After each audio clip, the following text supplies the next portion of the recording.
రైతులకు ఎలాంటి నష్టాలు లేకుండా సాగు చేసే పంట ఆయిల్ ఫామ్ అని మంత్రి పొన్నం ప్రభాకర్ అన్నారు.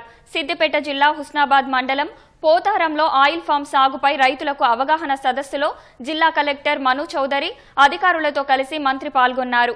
వరి, పత్తి, మామిడి పంటల వల్ల ప్రకృతి వైపరీత్యాలతో రైతులు ఇబ్బందులకు గురవుతున్నారన్నారు. ప్రభుత్వం రైతులకు సబ్సిడీ అందిస్తూ ప్రోత్సహిస్తుందన్నారు.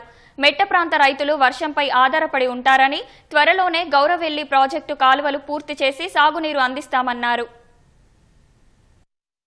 ఆయిల్ ఫామ్ పెట్టడానికి సంబంధించి ఎకరానికి 42 రూపాయల సబ్సిడీ మొదటి సంవత్సరం, రెండవ సంవత్సరం, మూడవ సంవత్సరం, నాలుగవ సంవత్సరం ఇలా ఎకరానికి 42,000 రూపాయల్ని మొక్క పేరు మీదనో, సబ్సిడీ పేరు మీదనో లేదా డ్రిప్ పేరు మీదనో ఇస్తా ఉన్నాం.